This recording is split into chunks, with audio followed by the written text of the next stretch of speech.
ನೋಡಿ, ಇಂಥ ಸುದ್ದಿಗಳ ಮಧ್ಯದಲ್ಲಿ ಒಂದು ಸುದ್ದಿ ಹೇಳೋದಕ್ಕೆ ಬಹಳ ಬೇಜಾರಾಗತ್ತೆ. ಭಾರತದ ರಾಜಕಾರಣ ಗೊತ್ತಿರೇನಪ್ಪ ನೀವು. ದೇಶ ಸವಾಲಿನ ಸನ್ನಿವೇಶವನ್ನು ಎದುರಿಸ್ತಾ ಇದ್ದಾಗ ನೀವು ಯಾವ ಪಕ್ಷದಲ್ಲೇ ಇರಿ, ಯಾವ ಸಿದ್ಧಾಂತದವರೇ ಆಗಿರಿ, ಎಲ್ಲವನ್ನೂ ಮರೆತು ಒಂದಾಗಬೇಕು ಅಂತ.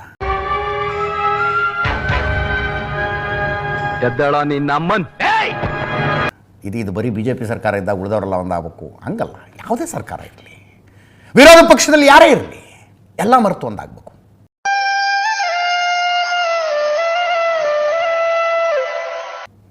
ನಮ್ಮ ರಾಜಕಾರಣ ಆಮೇಲೆ ಮಾಡೋಣಪ್ಪ, ಟೈಮ್ ಇದೆ ಅದಕ್ಕಿನ್ನು, ಬಟ್ ಈ ಸನ್ನಿವೇಶಕ್ಕೆ ಅಲ್ಲ ಅಂತ ತೀರ್ಮಾನ ಮಾಡಬೇಕು.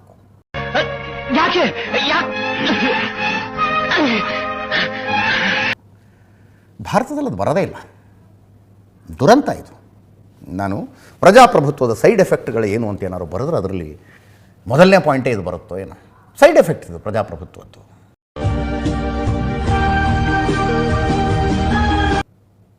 ಕಾಂಗ್ರೆಸ್ಸಿನ ಅಧಿಕೃತ ಟ್ವಿಟರ್ ಹ್ಯಾಂಡಲ್ನಲ್ಲಿ ಈ ಫೋಟೋ ಹಾಕ್ತಾರೆ ಇವರು. ನೋಡಿದ್ರೆ ಗೊತ್ತಾಗುತ್ತೆ ಇಟ್ ಇಸ್ ಮೋದಿ ಅಂತ. ಚೆನ್ನಾಗಾಯ್ತು, ಎಷ್ಟಾಯ್ತು ಅನ್ನೋದು ಮುಖ್ಯ ಅಲ್ಲ, ಬಟ್ ಚೆನ್ನಾಗಾಯ್ತು ಅನ್ನೋದು ಮುಖ್ಯ. ನರೇಂದ್ರ ಮೋದಿ ಅವರು ನಿಂತ್ಕೊಂಡಿದ್ದಾರೆ, ಹಿಂಗೆ ತಲೆನೇ ಇಲ್ಲ. ಜಿಮ್ಮೆದಾರಿ ಕೆ ಸಮಯ ಗಾಯಬ್ ಅಂತ, ಜವಾಬ್ದಾರಿ ನಿರ್ವಹಿಸಬೇಕಾದಾಗ ನಾಪತ್ತೆಯಾಗಿಬಿಟ್ಟಿದ್ದಾರೆ.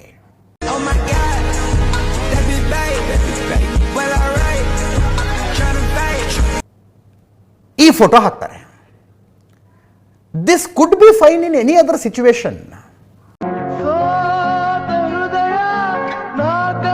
ಇನ್ಯಾವುದೋ ಸನ್ನಿವೇಶದಲ್ಲಿ ಇದು ಸರಿ ಇರಬಹುದಪ್ಪ.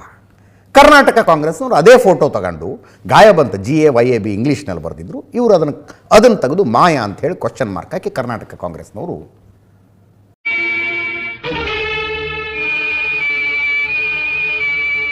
ಪೋಸ್ಟ್ ಮಾಡಿದ್ರು. ಈ ನ್ಯಾಷನಲ್ ಕಾಂಗ್ರೆಸ್ಸಿನ ಟ್ವೀಟ್ ಇತ್ತಲ್ಲ ಗಾಯಬ್, ಅದನ್ನ ಪಾಕಿಸ್ತಾನದ ಮಾಜಿ ಮಂತ್ರಿ ಫವಾದ್ ಖಾನ್ ರೀಟ್ವೀಟ್ ಮಾಡ್ತಾರೆ. ನೀನ್ ಯಾರ ನಮ್ಗೆ ಊಬ್ಕೊಂಡ್ಬಿಡ್ತೀವಿ ನಿನ್ನ. ಎಷ್ಟು ಜನ ಅರೆಸ್ಟ್ ಫವಾದ್ ಖಾನ್ ರೀಟ್ವೀಟ್. ಅವ್ರು ಹೇಳೋದು ಕತ್ತೆಗೆ ಕೊಂಬು ಕಾಣಿಸ್ತಾ ಇಲ್ಲ ಅಂತ ನಾನು ಅನ್ಕೊಂಡಿದ್ದೆ, ಈಗ ನೋಡಿದ್ರೆ ತಲೆನೇ ಇಲ್ಲ ಅಂತ. ಅವ್ರಿಗೆ ಆ ಟೈಮಲ್ಲಿ ಏನು ಮಾತಾಡ್ತಾರೋ ಅವ್ರಿಗೆ ಜ್ಞಾನನೇ ಇಲ್ಲ. ಅವ್ರ ಮಾತಿಗೆ ನಮ್ಮಕ್ಕೆ ಸಾಧ್ಯನಾ? ಇಂಥ ಸಂದರ್ಭದಲ್ಲಿ ಇನ್ನೊಂದು ಪಾಳಯದಲ್ಲಿ ಕೂತ್ಕೊಂಡಿರೋರು ವೇಟ್ ಮಾಡ್ತಿರೋದಿಲ್ವಾ ನಮ್ಮ ವೀಕ್ನೆಸ್ ಅನ್ನ ಹಿಡ್ಕೊಂಡು ಎಳೆದಾಡೋದಕ್ಕೆ?